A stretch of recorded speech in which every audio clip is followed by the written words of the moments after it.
रागले to all of you. मैं हूँ फ़खर यूसुफ़ज़ई और आप देख रहे हैं डिबेट विद फ़खर। आज की डिबेट में बात करेंगे जी7 का एक बहुत बड़ा फोरम है, उसकी समिट चल रही है हिरोशिमा, जापान का एक बड़ा मशहूर शहर है और मेरे ख़्याल में शायद ही कोई हो जो उसको ना जानता हो। लेकिन वहाँ पे जी7 में Indian prime minister Narendra Modi साहब भी मौजूद हैं, वो पहुँचे हैं और इसके साथ-साथ बहुत सारी और उनकी एक्टिविटीज़ है। क्वाड समिट, क्वाड के हवाले से यकीनन आपने बहुत सारे शोज़ देखे हैं हमारे चैनल के ऊपर। इसके अलावा भी बहुत सारी बात होती रही, लेकिन उसकी भी एक मीटिंग होनी I think so in Australia, और उनकी क्या मसरूफियत रहेगी, इस हवाले से भी बात करेंगे। इसके साथ-साथ एक जो रेल लिंक है, ईरान को कनेक्ट करना इंडिया के साथ और फिर रशिया के साथ इंडिया की कनेक्टिविटी डायरेक्ट, ये भी एक बहुत बड़ा प्रोजेक्ट है। इसके पीछे क्या है और कब होगा, कैसे होगा, इस हवाले से बात करेंगे और बात करने के लिए हमें जॉइन कर रहे हैं senior political commentator from India Sumit Peer sahab. Sumit ji, thank you very much for joining the show. Thank you Fakhar भाई, thanks for the invitation sir. अच्छा सुमित जी, एक तो जी7 एक बहुत बड़ा, जी20 बहुत बड़ा फोरम है, लेकिन जी7 तो फिर उससे भी बड़ा फोरम है कि दुनिया की टॉप की जो 7 कंट्रीज हैं वो वहां पे इकट्ठी होती हैं। रशिया को इससे निकाला गया, वो भी आपसे खैर अलग से पूछूंगा, लेकिन इस वक्त क्योंकि इंडिया वहां पे प्राइम मिनिस्टर आप लोगों के यानी मोदी जी वहां पे मौजूद है, पाकिस्तान के हवाले से भी उन्होंने कुछ बात की कि बातचीत के लिए हमारे दरवाजे खुले हैं, लेकिन उसके लिए जो उनकी कंडीशन है कि हालात को बेहतर किया जाए बॉर्डर के ऊपर और बाकी चीज़ों के ऊपर, उससे भी आपसे पूछेंगे। लेकिन ओवरऑल अभी जो जी7 समिट हो रहा है, इस वक्त दुनिया की इकोनॉमी एक सुना है कि अमेरिका डिफॉल्ट कर रहा है, फलां डिफॉल्ट कर रहा है, एक बड़े मतलब क्राइसिस का शिकार है पूरी दुनिया की मैं बात कर रहा हूँ। हम पाकिस्तान तो चले हैं, अफगानिस्तान है, ईरान के भी मसले मसाइल है, लेकिन बड़ी-बड़ी जो कंट्रीज़ हैं, उनके साथ ये सारा कुछ चल रहा है। तो होने क्या जा रहा है वैसे, मतलब मेन मुद्दा है क्या इस वक़्त जो बात होनी है? देखिए फखर भाई, इस शो पे बुलाने के लिए धन्यवाद। अभी जो मोदी जी का कार्यक्रम है, अभी वो जापान गए जी7 के लिए। जापान से वो पापुआ न्यू गिनी जाएंगे। पापुआ न्यू गिनी के बाद वो ऑस्ट्रेलिया निकलेंगे। जी, ऑस्ट्रेलिया में क्वाड की मीटिंग है। अगर आप जी7 की बात करें तो जी7 थोड़ा आउटडेटेड प्लेटफॉर्म है। जी20 जी7 से बड़ा हो गया, जी, vis-à-vis international trade, vis-à-vis population and ji, vis-à-vis जो दुनिया के जीडीपी की बात करें। जी। जी7 का आज आप सही मायनों में देखें कोई मतलब नहीं है अगर उसमें इंडिया ना हो। इंडिया 20% ओके, पॉपुलेशन है, वर्ल्ड की 5th बिगेस्ट इकोनॉमी। आप उसके बिना कौन सा जी7 करेंगे? आप इंडिया के साथ ओके। जैसे कनाडा को क्या कंपेयर करेंगे? कहाँ कनाडा खड़ा बिल्कुल होगा? सही है, बिल्कुल सही। तो ये पुराने माइंडसेट का प्रोडक्ट है जो पहले था कि जी वेस्टर्न सेंट्रिक हो, उन्हीं को जी, बुलाया जाए, वो किया जाए। अब आप देखेंगे जी7 का कहीं भी मीटिंग हो, कहीं भी कुछ हो, तो हमें इनविटेशन दे के बुला लेते हैं। We are yes, not members, but हमें इनविटेशन देके हमेशा बिल्कुल बुला। सही। उन्हें भी पता है एग्ज़ैक्टली। यार, भारत के बिना मीटिंग वीटिंग करना तो बेमायनी है। It is pointless and useless. पहले तो ये एक पॉइंट मैं ओपनिंग रिमार्क में कहना चाहूंगा। ओके, दूसरी बात, जो जी7 के एजेंडा है वो अपने भाई एनर्जी है, कोविड है, इकोनॉमिक मैनेजमेंट है। ये जो जनरल एजेंडाज होते हैं, how to get work together, कैसे या चीजें की जाए, ये सब तो चल ही रहा है। बट इसमें अब की बार एक जो पेज है, मतलब rather than economic and productive agenda, जो भी एक पेज है कि भाई कहीं ना कहीं आप जाके रशिया यूक्रेन वॉर आएगी, कहीं या ना कहीं जाके रशिया को कंडेम करो, कहीं ना कहीं जाके रशिया पे ठीकरा फोड़ो। आपने सही फरमाया। जी, और जो मैं कई दिनों से कह रहा हूँ कि अमेरिका की इकोनॉमी की हालत खराब है, तो पिछले 6 महीने से बिल्कुल, कह रहा हूँ डेट हो बिल्कुल, रहा है।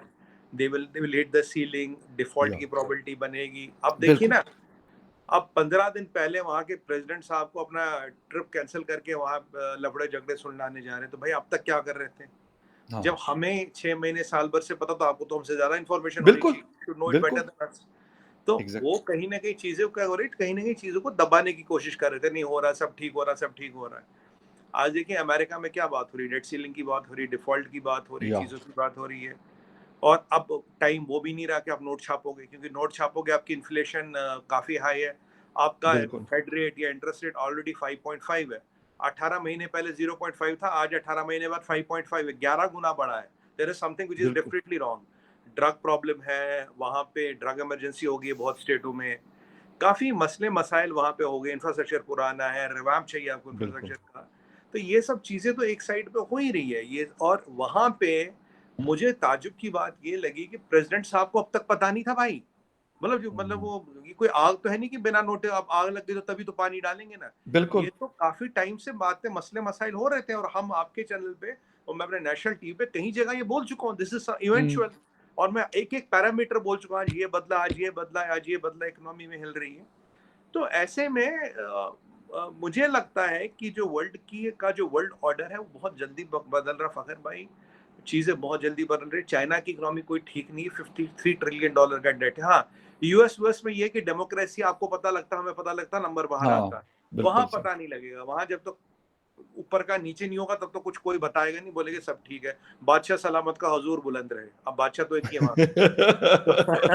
बिल्कुल सही, बिल्कुल, तो बिल्कुल, बिल्कुल। ये अच्छा वहां पे चीजें खराब हो रही है। और हमने क्या बोला है भाई, G7 में हम जो ग्लोबल साउथ की कंट्रीज, हम उनके मसले मसाइल रखेंगे, या उनके बारे में बात करेंगे, उनको रीच आउट करेंगे, उनको जो मेन स्ट्रीम वर्ल्ड इकोनॉमी उनमें कैसे जोड़ा जाए, उनकी कैसे हुँ, मदद की जाए, उनको कैसे मेन स्ट्रीम की जाए। जैसे मैं जी, आपको एग्जांपल बताऊं, सॉल्मन आइलैंड्स की बात करते हैं। जी, सॉल्मन आइलैंड्स ने बहुत बड़ा रोल निभाया था वर्ल्ड वॉर 2 में। अब आप देखिए वर्ल्ड वॉर 2 को खत्म हुए कितने साल हुए, बहुत साल हो गए, बिल्कुल, डेकेड्स हो गए। साहब जी, सॉल्मन आइलैंड में किसी ने चार आने नहीं लगा, सॉल्मन आइलैंड को पूछा नहीं किसी ने। अब जी, पापुआ न्यू गिनी है, वहां भी कैनेबल रहते हैं। मतलब थर्ड हाईएस्ट क्राइम रेट है वहां दुनिया में, थर्ड हाईएस्ट क्राइम रेट। क्यों है? इकोनॉमी नहीं है, डेवलपमेंट नहीं, उनको छोड़ दिया भाई, बिल्कुल, अब उनके हाल पे। बिल्कुल, पर अब जब हमारे अपने फायदे वादे तब उनको याद करेंगे, जिस दिन फायदा खत्म फिर वही अपने, भूल जाएँगे। मतलब इसीलिए इस चीज को, इस माइंडसेट को बदलना, हम इसलिए वहां जा रहे हैं कि दुनिया में पीस कैसे प्रिवेल हो, ये रशियन यूक्रेनी वॉर कैसे रुके। अब आपने ये भी हुँ, देखा होगा कि वहाँ मोस्ट प्रोबेबली जो खबर आई है, शायद कंफर्म ही है, जिलेंस्की मोदी जी से मिलेंगे, इसके कई हुँ। साइड लाइन पे मिल रहे हैं। अब वो जिलेंस्की क्या चाहता, अच्छा, क्या अभी तो नहीं वो अरब चाहता। लीग में भी पहुँचे हुए हैं ना, अरब लीग में हाँ भी पहले पहुँचे हैं। वो भी हाँ एक हाँ। बड़ा इम्पोर्टेंट फोरम है क्योंकि सीरिया 12 साल बाद उसमें शामिल हो रहा है। एमबीएस इस वक़्त होस्ट कर रहे हैं यानी सऊदी अरेबिया। तो वहाँ पे भी ज़ेलेंस्की आया हुआ है, तो यकीनन जिलेंस्की, क्योंकि रशिया और सऊदी अरेबिया में भी अच्छे ताल्लुकात है। रशिया और इंडिया में भी अच्छे ताल्लुकात है। सऊदी अरब और इंडिया में भी बड़े अच्छे ताल्लुकात। ये आपको चक्कर समझाता हूँ सर, है क्या। सर देखिए जेलेंस्की अभी पूरा यूरोप घूम के आया, वो ना, अब वो पोलैंड में नहीं रह रहा, वो जर्मनी में नहीं रहा, यूक्रेन तो जा ही नहीं रहा, वो नहीं जा रहा वो। ओके, अब सही। वो पूरे यूरोप में घूम के आया और काफी हथियार वथियार लेके जा रहा है वो पूरा। पर जो मेरे सोर्स कह रहे हैं और जो कुछ मीडिया में भी जिसके इंडिकेशन है वो ये है कि उसको बोला गया है, भाई ये तेरी आखिरी खेप है, इसके बाद भी तू नाकामयाब रहा रशियन ऑक्यूपेशन को हटाने में, तो हम सही, तेरी सही। कोई मदद नहीं करेंगे। अब जेलेंस्की क्या कह रहा है, कहता है ना, बादशाह सलामत जान की अमान हो तो कुछ बोलूं। कुछ अब वो बोलो मोदी से बिल्कुल। भी मिलेगा, वो एमबीएस से भी मिलेगा, वो दाएं भी जाएगा, वो बाएं भी जाएगा, क्यों? उसे पता है यार, ये लड़ाई अगर रुकी तो मेरी जान की सलामती की गारंटी कौन लेगा, मैंने पंगे तो बहुत काट लिए। ओह! अपनी जान की सलामत की गारंटियां वो हर जगह जा जाके ले रहा है, क्योंकि यूरोप ने कह दिया भाई आखिरी खेप है, इसके आगे हम कुछ नहीं देंगे। देखिए बिल्कुल। 460 दिन से ज्यादा ये युद्ध चल चुका है, इट्स अ लॉन्ग हाँ, बैटल। बिल्कुल, और यूरोप की बिल्कुल, हालत खराब हो, पहले कई बार डिस्कस कर चुके हैं। बिल्कुल, बिल्कुल, और ऐसे में अब ये G7 वाले क्या चाहेंगे जी, आप रशिया का अपोज करो, वो हम करेंगे नहीं। हम फिर वही बात करेंगे, लड़ाई रुको, बिल्कुल, peace to yes. Prevail. Global south की बात करेंगे, भाई जो गरीब लोग हैं, जो कमजोर मुल्क है, इनको लाओ, इनकी इकोनॉमियों को मेन स्ट्रीम करो, इनको डेट हुँ, ट्रैपों से बनाओ, हुँ, बचाओ हुँ, चाइना की, ये सब बातें होंगी। और अब आप जानते हैं कि G7 में चाइना इन्वाइटेड तो है नहीं, तो कहीं ना कहीं ये एक ऐसी फोरम है जिसमें फिर चाइना नहीं, अब चाइना को फिर मिर्च लगेगी क्या हमें नहीं बुलाया। हुँ, देखिए चाइना हुँ। इकोनॉमी तो बड़ी है, हम उसमें we can not deny that, पर G7 में उसको नहीं बुलाया जाता। तो ये जो वर्ल्ड ऑर्डर बदल रहा है, मैं फखर भाई आपके चैनल पे और चैनलों पे, नेशनल टीवी पे, कई जी। चैनलों पे, टीवी की चैनलों पे ये अलार्म रेज कर रहा हूँ। यूएस के इकोनॉमिक हालात खराब है, आपको याद होगा मैंने लेकिन आपको एक सर बार, आपने मतलब मेरा मतलब आपका आपसे मेरा मुराद ये है कि मैं G7 की बात करूँ कि रशिया को साइड पे सर किया हुआ है। चले चाइना उसका मेंबर नहीं है या व्हाटएवर द थिंग इज़ वो बुलाए या ना बुलाए, लेकिन इसका मतलब है कि एक सर एग्जिस्ट तो करता है, एक बड़ी इकोनॉमी फिर भी है, एक बड़ी पॉपुलेशन फिर भी है और रशिया के साथ खड़ा है, तो अमेरिका क्यों इस तरह की पॉलिसीज़ लेके आता है कि बजाय इसके कि जोड़ने के वो तोड़ने वाले काम कर रहा है? देखिए फखर भाई, ये एक कहानी है वेस्टर्न डोमिनेंस की, जी, वेस्टर्न डोमिनेंस। जी, जी। क्योंकि हमेशा से world has been dominated by west, west के इदारे, यस, वेस्ट का तौर तरीका, वेस्ट के सब सब चीज बेशक, वेस्ट में, यहाँ कुछ नहीं है। बिल्कुल सही कह रहे हैं। आप 30 साल पहले देखिए यहाँ क्या था, गरीबी, मुफलिसी और बिल्कुल, लाचारी, सब जी। चीज वहां थी। अब मैं, जो ट्रांजिशन ऑफ पावर हो रहा है दुनिया में, वो वेस्ट टू ईस्ट हो रहा है। Agree sir. और इसमें एक जो इस पे स्पॉइलर है वो है चाइना। अगर ये चाइना स्पॉइलर का काम ना करे, बहुत चीजें, जापान कहाँ है आपके, जापान भी यही है। साउथ कोरिया कहाँ है? हाँ, आपका यही है। बिल्कुल, सिंगापुर कहाँ आपका? यही है। आपका ब्रुनेई कहाँ है? यही है। बिल्कुल, बिल्कुल, इंडिया कहाँ बिल्कुल, है? यही है। चाइना कहाँ है? बिल्कुल, यही है। बिल्कुल। बट ये जो यूरोप, देखिए मुझे, मैं तो आपके चैनल पे कई बार भी कह चुका हूँ, मुझे लगता है कहीं इस लड़ाई से अमेरिका ने यूरोप को तो गेम से निकाल दिया। यूरोप अब अमेरिका का, यूरोपियन यूनियन अमेरिका का थ्रेट कभी नहीं बन पाएगा ताजिंदगी, 70 साल तक तो नहीं बनता। जी, बट बिल्कुल सही। दिक्कत ये है कि अमेरिका की अपनी भी हालत कुछ ठीक नहीं है, बहुत समस्याएं बिल्कुल, वहां हो गई है। जी, क्योंकि फखर भाई, जो मैं बार बार एक ही चीज लोग को समझाने की कोशिश कर रहा हूँ आपके माध्यम से और किसी माध्यम से, जी, बिल्कुल, डॉलर छाप के इन्फ्लेशन को ट्रांसफर करने वाला काम धीरे धीरे खत्म हो रहा है। अब खत्म आप हो रहा है। डॉलर छापोगे, इन्फ्लेशन आपके आएगी, इंटरेस्ट रेट आपके यहाँ बढ़ेगा। इंटरेस्ट रेट आपके यहाँ बढ़ेगा तो आपकी बिजनेसेस अनवाइबल कह हो रहे हैं कि जाएगी। सर रिपोर्ट आज मैं पढ़ रहा था कि 100% इंटरेस्ट रेट बढ़ेगा, इन्फ्लेशन डबल होगा। इसके साथ-साथ वो ये कह रहे हैं कि अगर ये बाकायदा जो अगर परमिशन नहीं दी गई कांग्रेस की तरफ से मज़ीद लोन लेने की, तो कहते हैं जून तक टाइम है, वरना उसके बाद अमेरिका के पास कोई और ऑप्शन नहीं है। सर अभी दिक्कत पता क्या है, ये लोग जी। कांग्रेस में क्यों अड़ी पड़ी है, रिपब्लिकन क्यों अड़े पड़े हैं? ये, मैं अमेरिका, अमेरिकनों के दिमाग को बहुत अच्छी तरह से समझता हूँ। हुँ, सर ये परमिशन दे देते हैं, जिंदगी भर इन्होंने चलाया डॉलर छाप के। बिल्कुल, डॉलर छापा, डॉलर रोका, लोकल करेंसी आपकी वैल्यू गिर गई, डॉलर रिलीज कर दो, इन्फ्लेशन यहाँ है वहां ट्रांसफर कर दो, ये मैकेनिज्म है। ठीक है। एग्री। ये 100 साल से उनके लिए काम चलता रहा है। बट अब डिडॉलराइजेशन हो रही है, इंडिया उठ गया, चाइना उठ गया, लोकल ब्रिक्स में करेंसी सर में ट्रेड 30 की बात कंट्रीज हुई। का कह रहे हैं कि लोकल करेंसी वाली कहानी मैं कल हाँ, परसों पढ़ रहा था, बल्कि मैंने एक सोलो शो भी किया था उसके ऊपर कि ब्रिक्स में जहाँ पे इंडिया भी है, ब्राजील भी है, चाइना भी है और साउथ अफ्रीका भी है, तो अगर इस तरह के ब्लॉक्स 2-3 बन जाते हैं जिस तरह सऊदी अरब कोशिश कर रहा है और इंडिया ने काफी मेरा ख्याल लीड किया। मैं कह रहा हूँ कि लोकल करेंसी वाला जो बिजनेस शायद इंडिया ही में उसको बल्कि कहूंगा क्रेडिट जाता है कि उन्होंने सबसे ज्यादा इस पे कोशिश की है, तो ये तो फिर इसका मतलब है कि उनका डोमिनेंस जीरो है। मैं वही कह रहा हूँ ना। और उन्होंने गलती क्या की, दे वेपनाइज द डॉलर।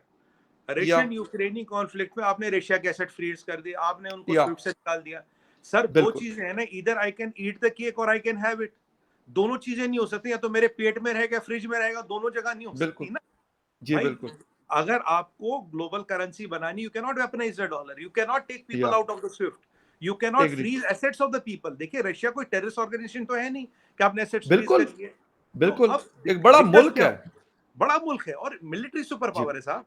बिल्कुल आपने सही, ये जो बिल्कुल। क्लासिकल मिस्टेकें करी है, अब अगर फखर भाई डॉलर छपता है, मुझे, मेरा जहां तक आइडिया है, ये $3 ट्रिलियन छापने की पूरी फिराक में, जब मैं कह रहा था इन्होंने कोविड में $60 ट्रिलियन छापे, लोग भरोसा नहीं हाँ, करते था, अब आज हर हर कोई मानने को तैयार हो गया। बिल्कुल सही, तीन बिल्कुल ट्रिलियन सही। डॉलर सर ये छापने के पूरे फिराक में, पूरी सब, कहते हैं ना इंक विंक सब रेडी है, छप्पे ठप्पे उप्पे सब रेडी है। दिक्कत ये है, अगर ये टप्पे पे तीन टप्पा। ट्रिलियन डॉलर छापेंगे, साढ़े जी। पांच परसेंट का इंटरेस्ट रेट है, वो और बढ़ेगा। पर American economy can not sustain that debt. और या सबसे बड़ी चीज आप समझिए, इनके जो मोस्टली बिजनेसेस है वो किस पे चलते हैं? इनके बिजनेस चलते हैं 2% 1.5% पैट पे। PAT is profit after tax. Cost of capital 0.5% है, पैट 1.5% था। मेरा काम धंधा चल रहा है, बड़े बड़े कारखाने, बड़े कंपनीज इस मॉडल पे चलती है। अगर मेरा कॉस्ट ऑफ कैपिटल अब 5.5 6 7% हो गया, तो 1.5% का धंधा नहीं कर सकता ना मैं। अमेरिका हुँ, बिजनेस लीड क्यों करता था? It's not because of anything else. मेरे यहाँ सबसे सस्ता पैसा मिलता है और बेशुमार मिलता है। मैं 1% पे काम करने को तैयार हूँ। मान लीजिए बिल्कुल आपके ठीक। पास फखर भाई आज दुनिया में, मैं आपको $1 ट्रिलियन दे दूं, एक जी, ट्रिलियन डॉलर बोलो आप जी, जी। कारोबार करें, आप बोलोगे मुझे 1% रिटर्न चाहिए, कौन आपसे कंपीट कर पाएगा? जिस इंडस्ट्री में जाओगे कोई कंपीट ही नहीं कर पाएगा। करेक्ट। हुँ, अमेरिका यही बिल्कुल करता सही। था, डॉलर मेरा, ग्लोबल करेंसी मेरी, छापता मैं हूं, इन्फ्लेशन मेरे यहाँ आता नहीं, 0.3% पे मैं पैसा उठाता हूँ, 1.5% पैट जी, पे काम करता हूँ। एक मतलब मेरे तो बहुत बढ़िया काम चल रहा है। बिल्कुल। बेसिकली दिस वाज, ये इस चीज पे अमेरिका से कोई compete ही नहीं कर पाता था। लोगों में ये भ्रम है, ये गलतफहमी कि American are great at doing business. No they are not. is because the hmm, cost of capital is minimal. They had, their currency was global currency, they were having the global reserves. पैसा बेशुमार मिलता है, पैसा बहुत कम कीमत पे मिलता है, इसलिए आप दुनिया पे काम करते थे। आप ज्यादा प्रॉफिट नहीं हुँ, मांगते, 1-2% दे दो मेरे लिए काफी है। कोई बिल्कुल कंपीट ही नहीं सही, कर बिल्कुल पाता सही। था, उनसे कोई कंपीट नहीं कर एग्री, पाता। ये धीरे धीरे बिल्कुल। चीजें बदल रही है। अब दिक्कत क्या है, अगर आप मैं चलो मानता हूँ 2 ट्रिलियन भी और छाप देते हैं, डेट हो जाएगा $33.4 ट्रिलियन। 6% अगर इंटरेस्ट रेट है, अमेरिकन गवर्नमेंट कहां से देगी साहब? 6% इंटरेस्ट रेट ऑन $32-33 ट्रिलियन। आप कैलकुलेशन लगाइए महीने का कितना इंटरेस्ट होता है, बिल्कुल वेयर विल सही, यू फंड इट बिल्कुल फ्रॉम, सही। Where will you fund it agree, from? Debt agree. Financing दिन ब दिन मुश्किल नहीं नामुमकिन हो रही है अमेरिका के लिए। और आपको याद है मैंने आपके एक बार शो में बोला था कि गूगल बंदे रिट्रेंच करेगा, तो किसी भाई ने मुझे गूगल का बैलेंस शीट डीएम कर दिया, कह रहा सुमित भाई क्या बोल रहे हो, गूगल का बैलेंस शीट देखो। मैंने कहा 6 महीने वेट कर मेरे भाई, खबर आ जाएगी। आ गई ना खबर। आप बताइए हुँ। बड़ी से बड़ी अमेरिकन कंपनी आजकल रिट्रेंचमेंट क्यों कर रही है? कारण यही है, because there are lot of things, जो ड्रग प्रॉब्लम है सर, सोसाइटी में डिवीजन है। आपको पता है, आपको एक और डाटा दूंगा, आप हैरान हो जाएंगे। 11 से 19 साल तक जो टीन मर रहा है, टीन डेथ्स हो रही है, they have increased by 20.3% in last 2 years. Reason, हुँ। Drug overdose and gun violence. जो ब्लैक्स हैं, they are getting killed by gun violence and homicide. जो white kids, I am not being racist here, जो white kids है, they are getting killed by या drug overdose. बहुत बड़ी right, समस्या। आपका बिल्कुल सही। 52.5% यूथ मैरिजुआना पे है, आपने मैरिजुआना लीगलाइज कर दिया। सर बहुत डिजास्टर हो रहे हैं वहां पे, बहुत बहुत things are not agree right, sir. Things are बिल्कुल नॉट सर। राइट। अच्छा, एग्ज़ैक्ट। अच्छा सुमित जी, बिल्कुल आपकी बात ये सही है कि अमेरिका यहाँ पे बड़ा एक मतलब ये आप भी कह रहे हैं, मैं भी कह रहा हूँ, जितने भी एक्सपर्ट्स हैं इस वक़्त दुनिया के, वो ये बात कर रहे हैं और इंटरनेशनल मीडिया में इनकी रिपोर्ट्स आ रही हैं। लेकिन दूसरी तरफ क्वाड में क्योंकि नरेंद्र मोदी जी ने जाना है, ऑस्ट्रेलिया उसका हिस्सा है, हिंदुस्तान उसका हिस्सा है, जापान उसका हिस्सा है, यूएस उसका हिस्सा है। तो सर अगर यूएस के ऊपर अगर ऐसी कोई सिचुएशन आती है, तो फिर क्वाड का क्या एक, क्योंकि अमेरिका के बगैर उसकी इम्पोर्टेंस यकीनन कम हो जाती है, क्योंकि ऑस्ट्रेलिया और जापान, चले इंडिया को तो मैं नहीं वो कर सकता, लेकिन जापान और शायद ऑस्ट्रेलिया उस लेवल के फिर नहीं रह पाते। बहुत सारे उनके भी अपने बहुत सारे इश्यूज हैं। देखिए खैर भी बड़ा अच्छा सवाल पूछा आपने। मैं किसी भी शो पे बैठा था तो वहां मुझसे पूछ रहे थे कि अगर आप कॉर्ड के मेंबर हैं, आप कह रहे हैं जी कॉर्ड में मिलिट्री चार्टर नहीं। मैंने कहा अभी नहीं है तो ये तो कभी नहीं कहा ना, होगा नहीं। नोबडी हैज डिनाइड दैट बिल्कुल पॉइंट। सही। तो यस, अगर आप एग्री। ये कर रहे हैं तो फिर पापा न्यू गिनी में आप इधर उधर क्यों कर रहे हैं? Why are you doing alliances outside the Quad because if you Quad. जी, मैंने कहा देखो भाई, हाथी भी अपनी टांग पे चलता है, घोड़ा भी अपनी टांग पे चलता है, बिल्कुल, और बिल्कुल, कबूतर भी अपनी टांग पे खड़ा है। बिल्कुल सही। आप जो भी लेवल के, आपको अपनी टांगों पे खड़ा होना है। ना आप कॉर्ड पे, ना आप ITU-2 पे, ना किसी पे डिपेंड हो सकते हो। अगर आप हमारी हुँ, स्ट्रैटेजी देखिए, हम अपने इकोनॉमिक अलायंसेस, अपने मिलिट्री अलायंसेस, हमारे मिलिट्री के डॉकिंग एग्रीमेंट्स अपने लेवल पे कर रहे हैं। अब Modi ji Papua New Guinea इसके लिए जा रहे हैं, मतलब why is he going to Papua New Guinea? ये आज मेरे को नेशनल टीवी पे भी पूछा गया था क्यों जा रहे हैं। फिर मैंने 5-10 पॉइंट बताए थे क्यों जा रहे हैं Modi ji Papua New Guinea. It's very strategic by बिल्कुल सही। Modi Papua New ji, Guinea ji. Himself. नहीं तो ऐसे छोटे से मुल्क में, with due respect to Papua New Guinea, ऐसे छोटे से मुल्क में मोदी जी के जाने की जरूरत नहीं थी। और क्यों बिल्कुल गए, ठीक, वो बिल्कुल एक ठीक। स्ट्रैटेजिक चीज है। तो फकर भाई हमारी स्ट्रैटेजी, हम कोई क्वाड पे डिपेंडेंट नहीं है। हम अपने जो, अगर ओके, चाइना का स्ट्रिंग ऑफ पर्ल्स है, our necklace of diamonds, we are adding more and more diamonds to it. हमें जो अपने इंटरेस्ट को प्रोटेक्ट करना है, हमें जो अपना इंडियन ओशन पे अपना वर्चस्व बनाए रखने के लिए करना है, वो हम कर रहे हैं। Quad is right, an cream on the cake, Quad is a cherry on the cake, समझ बट केक हमारा अपना है। क्रीम नहीं भी होगी तो तब भी ओके। केक खा लेंगे। क्रीम होगी तो अच्छी क्या हो बात है, गया, नहीं भी होगी ज़बरदस्त, तो तब भी केक खाया जाएगा। तो गुड, हम अपना ज़बरदस्त, जो ज़बरदस्त। फॉरेन पॉलिसी और मिलिट्री पॉलिसी है, वी आर नॉट। काफी बार हमें लोग कहते हैं why are you not joining NATO, काफी बार मुझसे पूछते हैं। मैं भाई, हम अपनी जो चीजें हैं अपने लेवल पे करते हैं। देखो आप नेटो में लड़ोगे, कल नेटो किसी से भिड़ेगा तो आपको जाके भिड़ना पड़ेगा ना उससे। बिल्कुल करेक्ट। होता है, आपको भिड़ना बिल्कुल पड़ेगा। होता है। अभी देखिए यूरोप की क्या बिल्कुल, हालत हो गई। अगर आज मैं रिसेशन बिल्कुल, प्रोबेबिलिटी की बात करूं, सर हमारी रिसेशन प्रोबेबिलिटी 0 है। और यूनाइटेड यस। किंगडम की पता कितनी? 75%। 75%। ओह! इकोनॉमिक आउटलुक -0.3, जर्मनी का यस, यस, -0.1। यस, तो बिल्कुल। क्यों? इनका एडवांटेज भी डिसएडवांटेज बढ़ाकर अब बल्कि अपने सर हिसाब से अमेरिका के चीजें बाद बनाओ। कहा जा रहा है कि यूके और जर्मनी के भी डिफ़ॉल्ट के बहुत कभी चांसेस हैं। सर आप मान के चलिए यूके की हालत बहुत खराब है। और मैंने आपको ये भी बोला था, यस, अगर ये और चलेगा तो ये सबसे, जब ये लड़ाई शुरू, फखर भाई आप याद करें, मैंने बोला सबसे बड़ी कैजुअलिटी होगी UK. UK will be the worst casualty out of all this. Exactly, Russia इतना बिल्कुल नहीं ठीक, टूटेगा जितना बिल्कुल ठीक। यूक्रेन टूटेगा बिना लड़े। सॉरी, जितना यूके बेशक, टूटेगा बिना लड़े। अब आप देखिए वो बिल्कुल मरे। सही। अभी आप देखिए ना, वर्ल्ड में जो चीजें हो रही है, अगर एक ही मंत्र है सर आजकल, जियो और जीने दो। हुँ, अगर आप इस मंत्रा या पे नहीं चलोगे तो वर्ल्ड में बहुत हुँ, दिक्कतें होंगी। ये जो अमेरिका की पॉलिसी भी थी ना, मैंने आपको एक बड़ी अच्छी चीज बताऊं। मैंने एक क्लिप जी, देखी, मुझे किसी ने भेजी थी।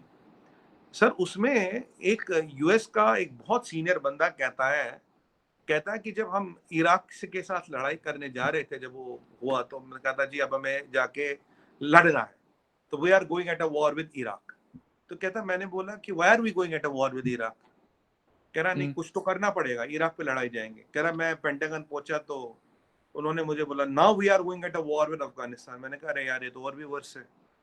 कह रहा फिर बोला, कह रहा फिर एक ऊपर से डॉक्यूमेंट आया, टॉप सीक्रेट जी। डॉक्यूमेंट, अब तो डिक्लासिफाई हो गया। तो कह रहा मैंने जब डॉक्यूमेंट खोला, कहता हमें 7 कंट्रियों को ठोकना है, जिसमें सीरिया भी था, जिसमें ईरान भी था, लास्ट में ईरान का नंबर था, सीरिया था, ये सब था। तो मतलब when you make war as an opportunity या for your political interests, that is where the exactly. problem starts getting worse. आप देखिए, मैं आपको ओके, सच बताऊं, मतलब पता नहीं मुझे बोलना चाहिए नहीं बोलना चाहिए, बट अगर आप मुझसे पूछे, you can not bank on America, you can trust दम but you can not bank on दम। एक होता है कि मैं आपसे आज ट्रस्ट कर रहा हूँ, दूसरा है बैंकिंग ऑन यू, मैं आप ही के या भरोसे जिंदा हूँ। बिल्कुल, तो that exactly, is the exactly. Problem. जितना रशिया ने हमारा साथ दिया है, उतना हमारा अमेरिका ने साथ नहीं दिया है। सर कल बिल्कुल को सही, अमेरिका के एग्ज़ैक्टली। इंटरेस्ट के खिलाफ जाए तो हमारे एसेट भी फ्रीज कर सकते हैं, हमारा भी कुछ और कर सर ये सकते हैं। बात अ, मतलब ये बात शायद पहले भी आपसे डिस्कस हुई थी, लेकिन अब मैंने कुछ और लोगों से भी ये बात सुनी कि अमेरिका को ये बात पसंद नहीं है। वो बर्दाश्त तो कर रहा है और बर्दाश्त के अलावा उनके पास कोई और ऑप्शन भी नहीं है। ऑप्शन नहीं है। लेकिन वो खुश नहीं है इंडिया की इन सारी चीज़ों से, जो इंडिया कर रहा है। वो कभी इस तरह की चीज़ पसंद नहीं फरमाते। लेकिन अच्छा है, मुझे तो खुशी इसलिए हो रही है कि कम से कम कोई तो आया। यूरोपीय यूनियन ना कर सका या कोई और ना कर सका, लेकिन कम से कम किया, बहुत अच्छी बात है। मुझे तो बिलीव मी इस बात के बारे में खुशी हो रही है। मैं आपको बिल्कुल खुले दिल के साथ ये कह रहा हूँ। एक सर मैं आपको लास्ट बताऊं, कमेंट। जी, जी। जी, सर जी। मैं आपको बताऊं, यूरोपियन यूनियन को इम्पोर्टेंट बना दिया है। लिटरली कुछ नहीं कर पाएंगे वो, जो बिल्कुल सही पावर कह रहे थी हैं, एग्री। कुछ नहीं कर पा खत्म रहे, हो वो गई है, कुछ नहीं कर रहे सर, कुछ नहीं कर कुछ पाएंगे भी नहीं वो, कर मैं पा आपको बताऊं कुछ नहीं कर पाएंगे वो। उनकी हालत बद से बदतर हो रही है। आपको बताऊं, बेशक। यूरोप में अभी जो असला का लेवल है 18-20% पे आ गया है, एम्यूनिशन का यस सर, लेवल। एम्यूनिशन बिल्कुल नहीं है ठीक, यूरोप में, बिल्कुल फ्रांस ठीक। को छोड़ के किसी का, नहीं फ्रांस है, का भी नहीं सत्तर है। पचहत्तर परसेंट है। एम्यूनिशन सर नहीं है अगर सर उनके जर्मनी पास, के पास नहीं है तो एम्यूनिशन हैरानी नहीं है। होती है। मैंने जब सुना उनके टैंक्स के हवाले से और फिर इस तरह बाकी कंट्रीज़ के, तो मैं हैरान परेशान हो गया। मैंने कहा यार ये तो पता नहीं, ये तो अजीब किस्म के लोग हैं, सारा कुछ खुद बनाते हैं। लेकिन सर आखिरी एक आपका कमेंट चाहूँगा। जो मॉस्को तेहरान एक डील कर रहे हैं कि मॉस्को को कनेक्ट करना है विद इंडिया कॉरिडोर के ज़रिए, रेल लिंक के ज़रिए। इसके ऊपर थोड़ा-सा आपका कमेंट जी, चाहूँगा। तो अ, फखर भाई ये इनिशिएटिव काफी पहले हुआ था, ये आईएनएसएसटी है, international north south transition corridor. इस पे जी, एक कंसाइनमेंट आया भी था हमारे यहाँ, अभी आ चुका है कंसाइनमेंट, बट इसमें एक जी। लिंक था जो रशिया और अभी क्या रहा, जहाँ रेल नहीं है वहाँ सी से आ रहे, जहाँ रेल नहीं वहाँ सी से आ रहे। अब एक रेल लिंक है करीब 200 किलोमीटर के आसपास का जो बनना है। इसके बनते ही देखिए, नहीं तो क्या होता है ना, आप रेल में माल लाओ, फिर उसको सम पोर्ट ले जाओ, फिर लोड करो, फिर बिल्कुल, दूसरे पोर्ट पे रखो, फिर बिल्कुल। अनलोड करो, फिर रेल में डालो। तो इट इंक्रीजेस द टाइम। अभी जो करीब करीब जो या भी टाइम बचता है, 30 से 40% बचता है। पर जब ये लिंक बन जाएगा, पहली बात, you you don't have to be depend on Swiss canal. बहुत बड़ी चीज है। ओके, स्विस कनाल में बहुत लेवीज बड़ी भी बात। बहुत लगती है। और आपको दो जी, तीन चीजें बता दूं, देखिए, जब ये बनेगा, जो अभी cargo via Suez canal Russia से मुंबई 40 दिन में, 42 दिन में करीब करीब पहुंच जाता है, ये एवरेज टाइम है। वो फखर भाई अच्छा, 12-13 दिन में आ जाएगा, जब ये रेलवे बनेगा। ज़बरदस्त, 12 से 13 ज़बरदस्त, दिन में वो पहुंच जाएगा। अभी जो वो पहुंच रहा है, ज़बरदस्त। वो करीब 20-25 दिन में पहुंच रहा है, क्योंकि वो लोडिंग अनलोडिंग वो सब है। पर जब ये लिंक रहेगा ना, हुँ, तो 10 से 12 दिन में पहुंचेगा करीब करीब, जहां तक मेरी कैलकुलेशन, मुझे माई माइंड रिकॉल्स राइट, पर टन या 2 टन पे आप करीब $1500 बचाते हो ट्रांसपोर्ट का।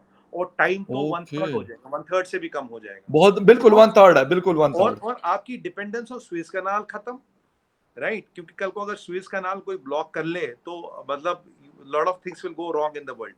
और दूसरी बात क्या यस, है कि आप इसी मोड पे, जब हमने लास्ट टाइम बात की थी, इसी मैंने आपको बोला था, आईएनएसएसटी से ही ये आइडिया आया कि यूएस से इंडिया तक सड़क बना लो, मिडिल ईस्ट से होते हुए। बिल्कुल। वो हाँ, आइडिया इसी से हाँ, आया था, क्योंकि यार ये प्रैक्टिकल है, ये फिजिबल है, ये फास्ट है, और इसमें पैसा भी बचता है, टाइम भी बचता है, और बहुत जल्दी तैयार हो जाता है।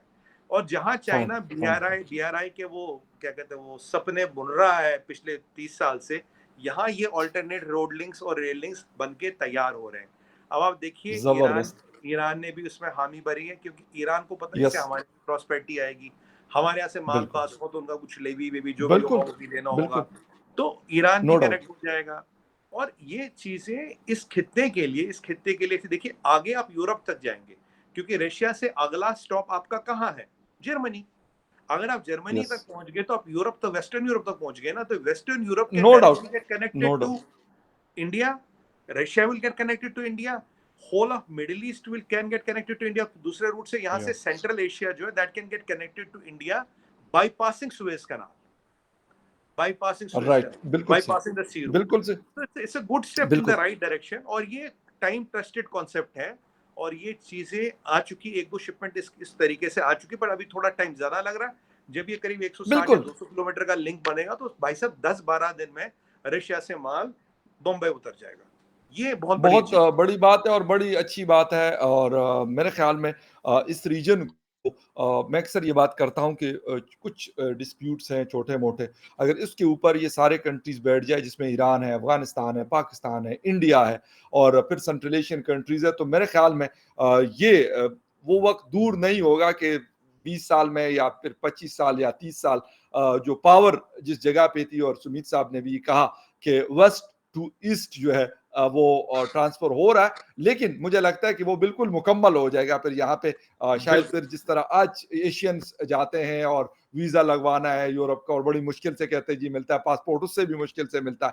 फिर आई थिंक सो ऐसा होगा कि वहाँ के लोग ये सारा कुछ करेंगे, लेकिन उसके लिए ये चीज़ बहुत ज़रूरी है कि यूनिटी इस रीजन की यानी एशिया की या साउथ एशिया की, वो सबसे इम्पोर्टेंट है क्योंकि यूरोपीय यूनियन क्यों मजबूत है या था उसकी वजह सबसे बड़ी ये थी कि वो सारे कंट्रीज आपस में जुड़े हुए हैं, उन्होंने बॉर्डर्स तो बनाए हुए हैं, लेकिन उस बॉर्डर के ऊपर एक शंजन जो है वो सारे 28 कंट्रीज को कनेक्ट करता है। कवर इस तरह करता की चीज बिल्कुल बहुत इंपॉर्टेंट है, लेकिन इसके ऊपर वक्त तो शायद लगे, लेकिन सोचना बहुत जरूरी है कि अगर हमने ये सोच भी शुरू कर ली तो गालिबन हम उस तरफ बढ़ना शुरू हो जाएंगे। सुमीत भाई आपका बहुत शुक्रिया आपके टाइम का, आपने शो ज्वाइन किया। And viewers thank you very much for watching debate with Fakhar Yusuf. किसी और डिबेट पे फिर मिलेंगे, तब तक के लिए take care and bye. Thank you thank you. Fakhar भाई। और अच्छी बात ये है कि मेरे को जो आजकल देख के जो अच्छा लग रहा है, चीजें